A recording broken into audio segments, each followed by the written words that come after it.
நன்றி. நான் Ernst Watson பர்கஸ். நகரங்களை உயிருள்ள பாடநூல்களாக மாற்றிய முன்னோடியும் நகரியல் சமூகவியலை கண்டிப்பான அறிவியலாக மாற்றியவரும் ஆகிறேன். சிகாகோ சமூகவியல் பள்ளியின் இணை ஸ்தாபகராக தெருக்களும் தரவுகளும் மனித வாழ்வும் எவ்வாறு நகரத்தின் துணிக்கையிலே பிணைந்திருப்பதை வெளிப்படுத்தினேன். சோசியோ எக்ஸ்ப்ளோரேஷன் இற்கு உங்களை நான் அன்புடன் வரவேற்கிறேன். என் வாழ்க்கை பயணத்தை குறித்து இந்த கவனத்தில் ஒரு கிராமப்புற கனடா சிறுவன் எவ்வாறு நவீன நகரத்தின் முதல் சமூகவியல் வரைபடக்காரனானான் என்பதை நான் பகிர்கிறேன். நான் இந்த உலகத்தில் மே 16, 1886 அன்று களம்புற்றேன். ஒண்டாரியோ மாநிலத்தின் டில்பெரி என்ற சிறிய விவசாய கிராமத்தில். அந்த ஊரில் வாழ்ந்த விவசாய வாழ்க்கையின் ஒழுங்கும் கவனிப்புத் தன்மையும் என் வாழ்வின் ஆரம்ப கட்டத்திலேயே பதிந்தன. என் குழந்தை பருவம் வட அமெரிக்காவில் தொழில்துறையின் வெடிப்பு நடைபெற்ற காலத்துடன் ஒத்திருப்பதாக இருந்தது. ரயில்வே மற்றும் தொழிற்சாலைகள் இயற்கை பசுமை நிலங்களை விழுங்கிய காலகட்டம். என் அறிவியல் பயணம் ஒக்லஹோமாவின் கிங்ஃபிஷர் கல்லூரியில் தொடங்கியது.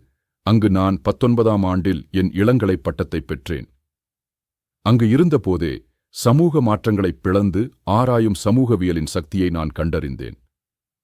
ஆனால் என் விதி உருவெடுத்தது சிகாகோ பல்கலைக்கழகத்தில்தான். சமூகத்தை தத்துவமாக மட்டுமல்ல, அளவிடக்கூடிய ஒன்றாக கற்பிப்பதை கட்டாயமாக்கிய பார்வையாளர் ஆல்பியன் ஸ்மால் அவர்களின் கீழ் நான் 19ஆம் ஆண்டில் என் டாக்டர் பட்டத்தை பெற்றேன். என் ஆய்வுத்தாள் புள்ளிவிவரக் கடுமையையும் சமூக விசாரணையையும் இணைத்து சமூகவியலில் முதல் அளவுரு அடிப்படையிலான முனைவர் பட்டமாக அமைந்தது. அதுவே என் வாழ்க்கை நெறியையும் வரையறுத்தது. தெரியாதவற்றை வரைபடமிடு, மனிதர்களை அளவிடு. 1916ஆம் ஆண்டில் நான் சிகாகோ பல்கலைக்கழகத்தின் சமூகவியல் பீடத்தில் சேர்ந்தேன். அதுவே ஒரு பெரும் கூட்டாண்மைக்கு வித்திட்டது. இது அந்த கல்விச்சாராயத்தை முழுமையாக மாற்றியது. நகரின் தெருநிலைகளை பத்திரிகையாளர் பார்வையில் கண்ணோட்டமிட்டு எழுதிய ராபர்ட் பார்க் என் நெருங்கிய கூட்டாளியாக மாறினார். அவர் நகரத்தின் ஆன்மாவை ஆவணப்படுத்தினார். நான் அதன் முதன்மை வரைபடக்காரராக மாறினேன். மக்கள் தொகை கணக்கெடுப்புகள், ஆய்வுகள் மற்றும் மைக் அறைப்பட்ட வரைபடங்களுடன் நான் மாணவர்களை சிகாகோவின் நகரப் பகுதிகளை ஆவணப்படுத்த பயிற்றினேன். வறுமை பகுதிகள், குடிவந்தோர் குடியிருப்பு பகுதிகள் மற்றும் குடும்பக் கட்டமைப்புகளை பதிவு செய்தோம். நாங்கள் நகரத்தை ஒரு உயிருடனும் மாறிக்கொண்டே இருக்கும் ஆய்வுக்கூடமாக மாற்றினோம். நகர வாழ்க்கை கணிக்கக்கூடிய விதிமுறைகளை பின்பற்றுவதை நிரூபித்தோம். பல ஆண்டுகளாக நான் இரட்டை பொறுப்புகளை ஏற்றுக்கொண்டேன். ஒரு புலமையாளராகவும் சமூக மருத்துவராகவும். பகலில் மனித சூழலியல் குறித்த லேக்கச்சர்கள், இரவில் தொழிலாளர்களை நேரில் சந்தித்து பேட்டி எடுத்து நகரக் குற்றவாளிச் சிதைவு எப்படி பரவுகிறது என்பதை கணக்கிட்டேன். என் பணிநகர எல்லைகளை மீறியது. குடும்ப நிலைத்தன்மையை ஆய்வு செய்தேன். திருமண வெற்றிக்கான கணிக்கக்கூடிய மாதிரிகளை உருவாக்கினேன். பின்னர் தொழிற்சங்கக் கால சமூகத்தில் முதியவர்களுக்கான புறக்கணிப்பை எச்சரித்தேன். 1952இல் ஓய்வு பெற்றபோது நகர சமூகவியல் ஒரு மதிப்புமிக்க அறிவியலாக விளங்கியது. என் புலனாய்வு புரட்சியின் சான்றுகளுடன் 1966 டிசம்பர் 27 அன்று நான் அமைதியாக உலகை விட்டு பிரிந்தேன். ஒரு நகரை ஆய்வு செய்வது என்பது மனித நிலையை சிதைந்து பார்க்கும் செயலாகும். என் பாரம்பரியம் தொடர்ந்து உயிருடன் இருக்கிறது. என் வாழ்க்கைப் பணியின் நோக்கம் நகரக் குழப்பத்துக்குள் மறைந்துள்ள ஒழுங்கை புரிந்து கொள்ள முயற்சிப்பதாகும். பிறர் சீரற்ற மனித நடத்தை என்று பார்த்ததை நான் சமூக சட்டங்களால் இயக்கப்படும் அமைப்புகளாகக் கண்டேன். நகரங்களை வரைபடமாக்குவது, குடும்பங்களை ஆய்வு செய்வது மற்றும் சமுதாயங்களை ஒன்றிணைக்கும் மறைவான சக்திகளை அளவிடுவது, இவை அனைத்தும் பல ஆண்டுகளாக என் ஆய்வின் அடிப்படையாக அமைந்தன. அவை என் பாரம்பரியத்தை உருவாக்கிய முக்கிய கோட்பாடுகளாக இன்று நிற்கின்றன. ஒருங்கிணைந்த மண்டலக் கோட்பாடு கணிக்கக்கூடிய இடவியல் அமைப்புகளின் அடிப்படையில் வளர்கின்றன. போட்டியும் பொருந்திக்கொள்ளும் தன்மையும் நகர விரிவை பிரிக்கின்றன. சிகாகோவின் வட்டாரங்கள், மக்கள் கணக்கெடுப்புத் தரவுகள், நிலத்தின் மதிப்பு ஆகியவற்றை வருடந்தோறும் வரைபடமாக்கிய பிறகு நான் நகர வளர்ச்சியை அமைக்கும் 5 ஒருங்கிணைந்த வளையங்களை, மண்டலங்களை கண்டறிந்தேன். மண்டலம் 1 மத்திய வணிகப் பகுதி, சென்ட்ரல் பிசினஸ் டிஸ்ட்ரிக்ட். நகரத்தின் பொருளாதார இதயம், வங்கிகள், பல அடுக்குகளைக் கொண்ட கட்டிடங்கள், ரயில் நிலையங்கள் மற்றும் பெரிய வணிகக் கடைகள் கொண்ட பகுதியாகும். இங்கு நிலம் மிகவும் விலை உயர்ந்ததும் போட்டியாளர்களால் வெகுவாக விரும்பப்படுவதுமானது. இதனால் குடியிருப்பு பகுதிகள் வெளிக்குத் தள்ளப்படுகின்றன. இது மூலதனவாதத்தின் கட்டுப்பாட்டு மையமாகும். மண்டலம் 30 மாற்றத்திற்கான மண்டலம், ஜோன் ஆஃப் டிரான்சிஷன். இது நகர மையத்தைச் சுற்றியுள்ள மிக அசாதாரணமான வளையமாகும். பழைய வீடுகளில் தொழிற்சாலைகள் நுழைகின்றன. குடியுரிமை பெற்ற குடியாளர்கள் நெரிசலான குடிசைப் பகுதிகளில் தங்குகின்றனர். வறுமையுடன் கூடிய நெறியழிந்து போன பகுதிகளில் சமூக குற்றச்செயல்கள் தழைக்கின்றன. இங்கு நிறுவனங்கள் செயலிழக்கின்றன. மக்கள் தொகை தொடர்ச்சியாக மாறுகின்றது.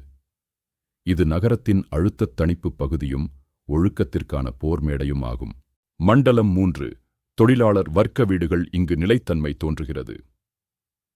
திறமையுள்ள தொழிலாளர்கள், தொழிற்சாலை ஊழியர்கள், கைவினைஞர்கள் எளிமையான ஆனால் நன்றாக பராமரிக்கப்பட்ட வீடுகளில் வசிக்கின்றனர். தொழிற்துறையின் தாக்கத்திற்கு எதிராக சமுதாயங்களை நம்பிக்கையாக நிலைநிறுத்தும் தேவாலயங்கள், பள்ளிகள் மற்றும் இனக்கழகங்கள் இங்கு அடிக்கோல்களாக அமைகின்றன. இது குழப்பத்திற்கு எதிரான மரியாதைக்குரிய தடுப்பு வளையமாகும். மண்டலம் 4 நடுத்தர வர்க்க குடியிருப்புகள். தொழில்முறை வல்லுநர்கள் மற்றும் அலுவலகத்துறையினர் அமைதியும் விரிவும் நாடுகின்றனர். தனி குடும்ப வீடுகள், பூங்காக்கள் மற்றும் வர்த்தக சந்தைகள் இங்கு முக்கியத்துவம் பெறுகின்றன. மண்டலம் 1க்கு பயணம் செய்யும் வாழ்க்கை இங்கிருந்து தொடங்குகிறது. ஆசை இங்கு சமூக அடையாளமாக உருமாறுகிறது. மண்டலம் 5 புறநகர் பகுதிகள். நகரத்தின் எல்லைப் பகுதி. பசுமைத் திண்ணைகள், அமைதியான வீதிகள், தனிமை. இங்கு வசிப்பவர்கள் பாதுகாப்பும் சமூக மரியாதையும் பெறுவதற்காக தினசரி பயணத்தை ஏற்கிறார்கள். இது சுற்றுச்சூழல் ஏணியின் கடைசி நிலையாகும். இந்த மாதிரி தொழில்துறை மூலதனவாதம் எவ்வாறு இடவள அடிப்படையிலான சமத்துவமற்ற தன்மையை உருவாக்குகிறது என்பதை வெளிப்படுத்தியது. புறநகரப் பகுதிக்குள் செல்வம் வெளியேறுகிறது. அதே நேரத்தில் பாழடைந்த மண்டலம் 2இல் எல்லா வஞ்சனைகளும் தேக்கிக் கொள்ளப்படுகின்றன. இந்த கட்டமைப்புச் சீர்கேடே இன்று வரை நகர திட்டமிடுநர்கள் எதிர்கொள்ளும் ஒரு சவாலாகவே உள்ளது.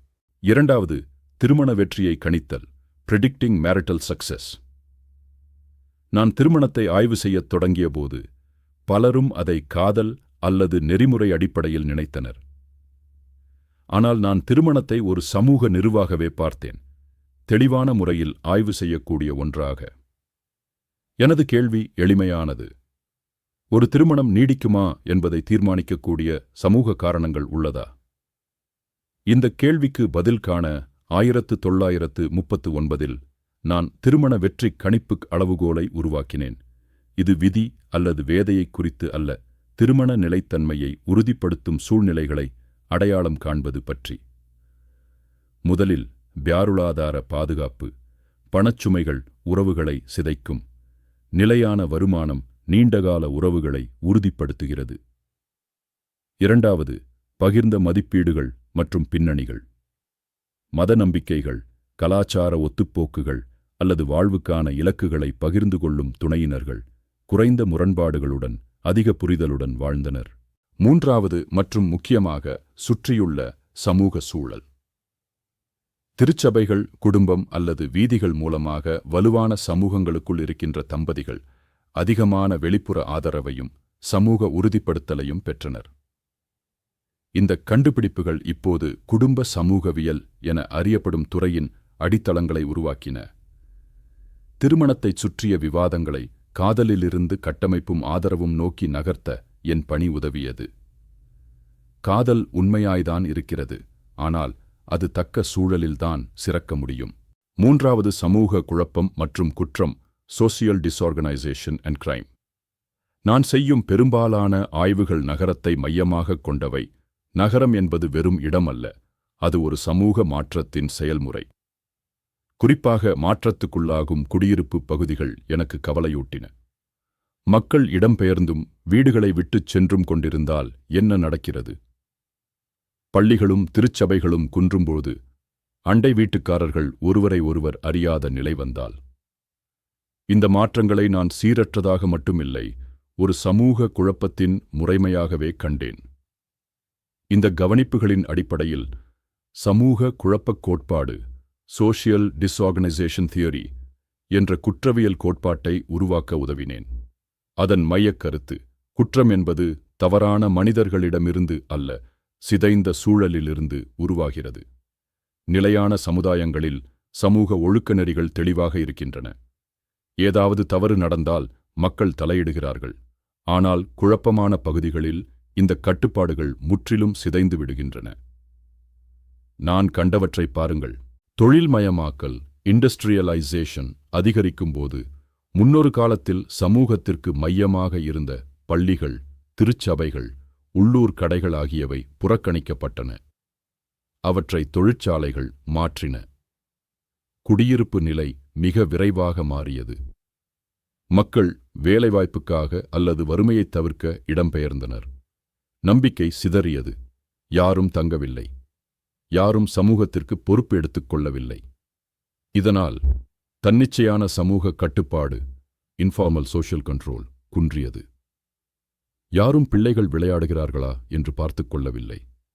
யாரும் தவறான நடத்தைக்கு எதிராக பேசவில்லை. அந்த வெற்றிடத்தில் குற்றம் உயர்ந்தது.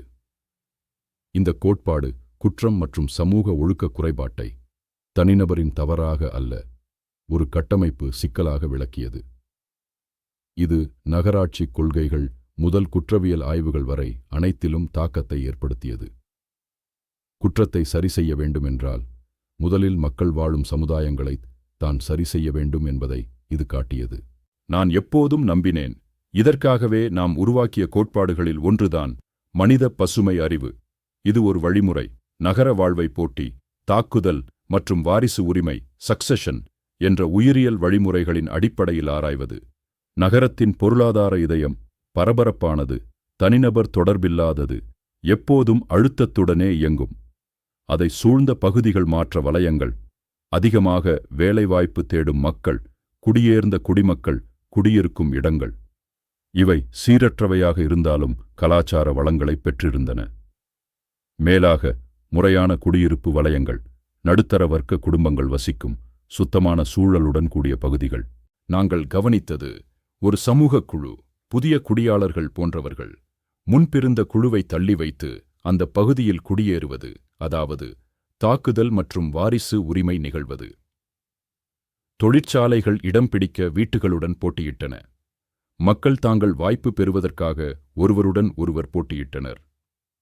ஒரு உயிரணுக்களால் நிரம்பிய சுற்றுச்சூழலில், ஈகோசிஸ்டம், உயிரினங்கள் தங்களது சூழலுடன் இசைவடைகிறார்கள். இல்லையெனில் அது அவர்களை வெளியே தள்ளுகிறது. நகரங்கள் வெறும் கட்டடங்களும் சாலைகளும் அல்ல. அவை இயங்கும் பல அடுக்குகளைக் கொண்ட மாற்றம் காணும் அமைப்புகள். மனித பசுமை அறிவு, ஹியூமன் இக்காலஜி என்பது நகர வாழ்க்கையை வடிவமைக்கும் சக்திகளை தடம் கண்டுபிடிக்க, மேலும் எதிர்காலத்தில் ஏற்படும் மாற்றங்களையும் முரண்பாடுகளையும் கணிக்க ஒரு சக்தி வாய்ந்த கருவியாக இருந்தது. 5வது முதியோர் சமூகம், தி ஏஜிங் சொசைட்டி. என் ஆய்வுகள் பறந்தபோது பெரும்பாலான சமயங்களில் புறக்கணிக்கப்படுகிறவர்களின் நிலை குறித்து நான் அதிக கவலைக்குள்ளானேன், குறிப்பாக முதியோரின் நிலை. முந்தைய விவசாய சமூகங்களில் முதியோர் மிகவும் மதிப்புமிக்கவர்களாக இருந்தனர். அவர்கள் விரிவான குடும்பங்களில் வாழ்ந்தனர், அறிவையும் அனுபவத்தையும் பரப்பினர், மேலும் சமூக வாழ்க்கையின் மையமாக இருந்தனர். ஆனால் தொழில்துறைமயமான நவீன உலகத்தில் முதியோர் தனிமையாகிக் கொண்டிருந்தனர். வேலைக்காக பிள்ளைகள் நகரங்களுக்கு இடம்பெயர்ந்தனர். விரிவான குடும்ப அமைப்புகள் சிதைந்துவிட்டன. ஒரு காலத்தில் முதியோரை அன்புடன் ஏற்றுக்கொண்ட சமூகங்கள் இப்போது துண்டித் துண்டியாகிப் போயின. அதன் விளைவாக தனிமை, புறக்கணிப்பு மற்றும் ஏழ்மை நிலவியது. நாம் நவீன நகரங்களையும் பொருளாதார அமைப்புகளையும் கட்டியெழுப்பிக் கொண்டிருந்தோம், ஆனால் அவை அனைவருக்காக இல்லை. சொத்துக்களும் ஆதரவுகளும் இல்லாத முதியோர் காணாமற் போகும் நிலைக்குத் தள்ளப்பட்டனர்.